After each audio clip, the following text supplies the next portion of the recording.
عندنا قرع اليوم بنحشيه. عندنا قرع اليوم وبنحشيه. احنا سوينا الطبق الخامس عشان نسوي طبخات مبتكرة. هاي طبخة عربية قديمة، اليوم بنغيرها خير شر، تقدرون تسوونها وتفاجئون اللي عندكم في البيت، فخلوكم معانا وتشوفوها. كطباخ أحب كل النكهات الجديدة، أحب المكونات الغريبة، وأحب البساطة عقب الطبخ في المطعم طول اليوم. فسويت لي مطبخ خاص للتجارب والتطوير بعيد عن طبخ المطعم. فحياكم على الطابق الخامس. أول شيء أحب أشكر الكادر الطبي في البحرين وفي الوطن العربي أجمعين على هالمجهود الجبار اللي قاعد يسوونه في مكافحة هالوباء اليوم اللي عندنا. نتمنى كطبابيخ هني في التي كلب أن نطبخ لكم في الغريب العاجل وانتم حياكم أي وقت، وهالمكان مكانكم. بنبتدي الحين ويا قرعتنا. احنا ايش بنسوي فيها؟ عندنا دياي وعندنا عيش وعندنا خضرة وبنحشيها داخل القرعة.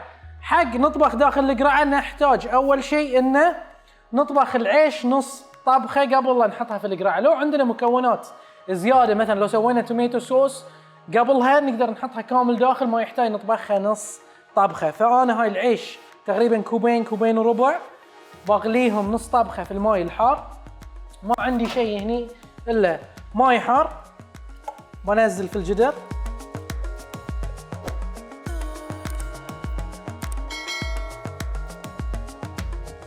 بنحط داخله دارسين.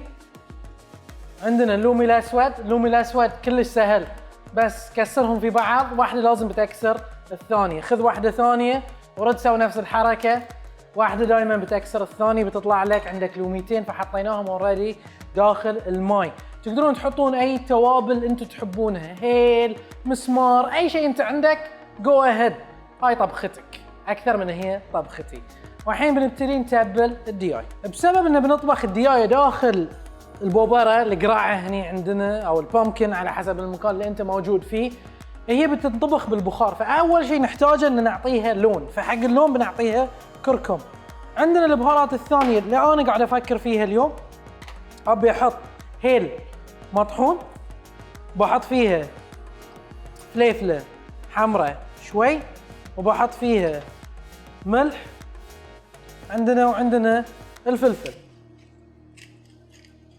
عندكم بهارات ثانية جو اهيد، شنو انت اللي تحبه. انا قاعد ابتدي بالاشياء البيسك اللي موجودة عندكم في اي بيت. في بسوي شوي تكنيك شوي يمكن مو موجود في البيت، بس بعطيكم حل حقه كلش قريب. عندنا هاي تتبيلة الدياي، بناخذها وبنخلطها على الدياية. هني عندنا نص دياية اوريدي خذينا عليها التتبيلة ودعكناها وجهزناها. نقدر نجهزها حتى يوم قبل، ما عندك اشكال، عشان تاخذ طعم زيادة حق الدياية. احنا حطيناها هني في الوعاء. ايش بنسوي؟ عندنا تكنيك في المطعم يسمونه كولد سموكينج. عندنا مسدس نحط فيه خشب ونشغل عليه الضوء وبنصكه بكلينج فيلم وبندخن الدياي تقريبا حق 10 دقائق. انت في البيت ما عندكم مسدس التدخين، تقدرون تاخذون وعاء مله تحطون فيها فحمه، تحطون عليها زبد، تحطون عليها قصاص سعف، بيبتدي يدخن عندك هذه. حتى لو عندك اعشاب ناشفه تقدرون تحطونها على الفحمه، تحطونها ويا الدياي او اللحم او السمك، وتحطونها 10 دقائق تقريبا في الثلاجه، او تبيها مده اطول حتى اوفر نايت تقدر تسويها حق اللحم، بيعطيك طعم وايد قوي وبيعطينا طعم البر. زين، هني عندنا الحين مسدس التدخين قاعد يشتغل، قاعد ندخن في الديايه. بنسكر عليه، بعدين بنحطه في الثلاجة على كثر الوقت اللي عندكم. 10 دقائق ترى كفاية انه يعطيه طعم اللي احنا نحتاجه حق هذه الوصفة. تقدرون اذا تبون تعطونا لون زود تقدرون تحطونه على النار في طابة، بيعطيك لون، بعدين تقدرون تدخنونه، بس اهم شيء لا تطبخونه زيادة عشان ياخذ طعم الدخان. عندنا هني العيش تقريبا 3/4 سوا نص سوا. بتشوفون ان العيشة صارت وايد طويلة بسبب التنقيع وبسبب ان طبخناها في ماي بزيادة، فعلينا بس الحين نشخلها ونخليها جاهزة حق نحشيها داخل الدياي. اليوم بحط داخلها عشان نعطيها لون داخل القرعة، بحط فيها بيتروت اللي هو الشمندر. الشمندر بنخلطه مع العيش بيعطيك لون وبيعطيك طعم عرضي، اللي هو طعم الجذور اللي معروف فيه طعم الشمندر. وبيخليها لونها وردي. وبنزيد لون ثاني، الوان صبغات طبيعيه بنحط فيها يزر. اليزر بيعطينا حلا وبيعطينا بعد شوي برتقالي في العيش.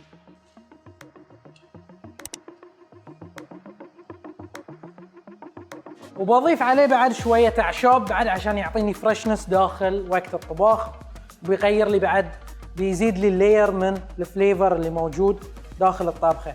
اذا عندكم يهال يمكن ما يحبون مثلا اليزر والله البيتروت والله هاي، خذوا راحتكم، فكروا شنو الاشياء اللي نقدر نحطها بتعطينا لون وبتعطينا شكل في الطبخه نقدر نضيفها عليه. بنرجع حق قرعتنا اللي هي موضوعنا الرئيسي اليوم. حق القرعه لازم اول شيء نبهرها. بناخذ ملح، بنرش فيها كميه ملح كبيره بسبب ان سماكه القرعه بتنزل لنا شكر وايد في الطبخه، فزيد شوي على الملح. بنحط وياها شويه فلفل اسود،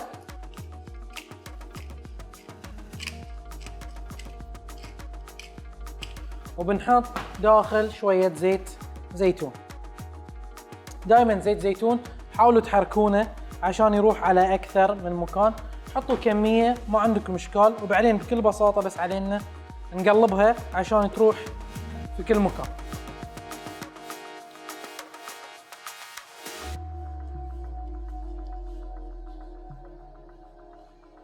زين.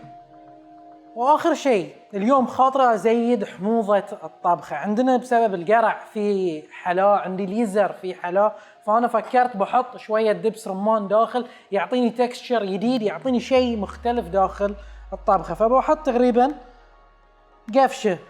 قفشه طعام، ملعقه طعام الكبيره بحطها داخل القرعه.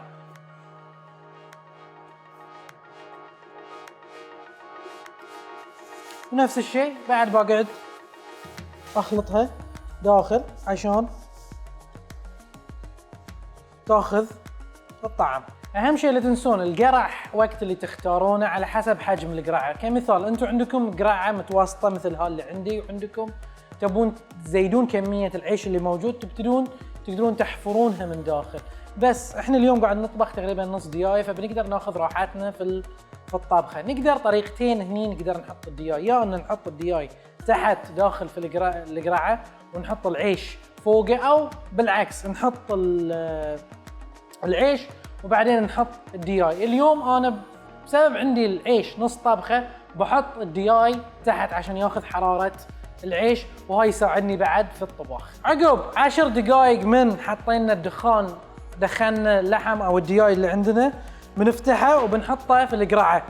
ريحه البر هني المطبخ ريحته بر، فانا باخذ الديايه، هني عندي نص ديايه وبس بحطها داخل القرعه. ما علي الحين الا الشغله النهائيه، اتاكد من ملح العيش يوم تبلناه هني. فانا بس برش لي رشه ملح بسيطه على العيش وبخلطه خلطه، اخر خلطه قبل لا احشيه داخل القرعه.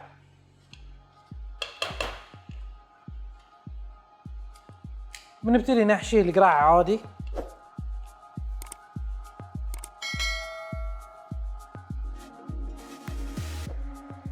اخر شيء قبل لا اسكر القرعه بحط شويه ليمون، لان قشر الليمون بيعطيني فريشنس حق الهاي، والليمون اللي بينزله بيعطيني بعد حموضه حق القرعه.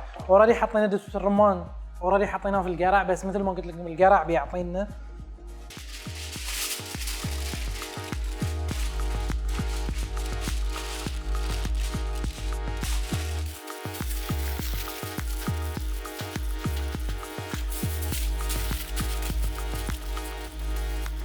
وهذه قرعتنا ملفوفه. تاكدوا ان تلفونها عدل، نبي البخار اللي داخل يطبخ لنا المكونات اللي موجوده.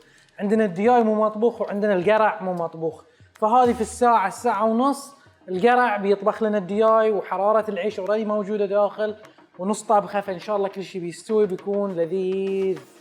عادة الطحينية يسوونها بالسمسم، هذا المتعارف عليه في اي مكان في العالم انك تسوي طحينية بالسمسم، بس احنا بمطبخ تجارب فلازم نسوي شيء مختلف عن اي حد ثاني. اليوم واحد من السبلايرز في التي كلاب جاب لي المنز اللي هو اللوز، بناخذه بنحمصه سريع في الطابة وبعدين بنبتدي نطحنه ونسويه حمص. ما علينا حمص، بنسوي طحينية. ما علينا لا نشغل النار وناخذ كمية من الالموندز. حتى تقدرون تستخدمون كازو، تقدرون تستخدمون اشياء ثانية. انا تقريبا هني استخدمت في حدود 240 جرام اللي هو كب واحد. بس علي انه اعطيه لون، ما بياخذني يمكن دقيقة ونص. في اشياء من بعض المكسرات اذا طبختوها في النار حمستوها مثل الالموندز، الكازو، الباين نتس اللي هو الصنوبر، فيها زيوت اساسيه موجوده فيها. احنا اذا سخنا هاي المكسرات او هالمنتج تطلع هاي الزيوت فيعطيك طعم زياده والناتينس حق المنتج اللي انت قاعد تسويه. ريحته ما لها حل. مثل ما تشوفون بس بدأ يحامر، بدأ يشوقر، صار اشقر، بدأت ريحته تفوح في المطبخ. باخذه وبحطه في كونتينر عشان ابتدي اطحنه. عشان نسوي اي طحينية نحتاج نسوي بروسيس اسمه امالشن. امالشن اللي هو خلط مزيج شيئين عادة ما يمزجون مع بعض. عندنا مكون صلب اللي هو اللوز اللي هو الالموندز، وعندنا الزيت. قاعد بنستخدم زيت كلش عادي اللي هو الزيت النباتي. ليش قاعد استخدم زيت نباتي ما قاعد استخدم زيت زيتون؟ لان زيت الزيتون يعطيني طعم، انا ما ابي طعم غير طعم الالموندز. انا هاي المكون اللي ابي اطلع طعمه مو بزيت الزيتون. مو بكل وقت نستخدم زيت زيتون، فهذه احسن شيء حق. تقدرون مثلا في فيري كرييتيف عندكم فكره، مثلا خلينا نقول انتم قاعد تسوون فول سوداني، تقدر تضيف زيت فول سوداني عليه بعد بيعطيني نكهه اكثر. قاعد اسوي سمسم ما اقدر احط زيت سمسم بيعطيني نكهه اكثر. فتقدرون تاخذون راحتكم، بس ما انصح انك تستخدمون زيت زيتون. تقدرون تستخدمون اي خلاط عندكم في البيت، حتى مال العصير تقدرون تسوون في ذي الخلطه، بياخذكم شوي وقت، بس تقدرون تستخدمون خلاط اليد متوفر في اغلب البيوت.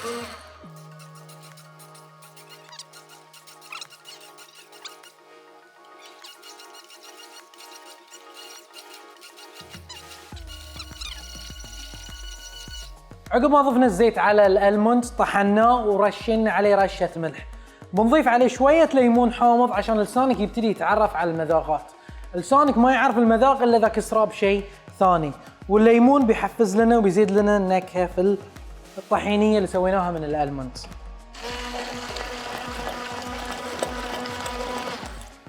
وفي ذي العمليه لا تنسون دائما ان تذوقون، كل ما ذقتوا بيكون لسانك هو الحكم وبيقول لك صح والله غلط شغلك. اوه هذه القرعه جاهزه والحين بنذوقها ان شاء الله. انا متاكد انها بتطلع عجيبه. الحين بس علي اقفلها الالمنيوم حار.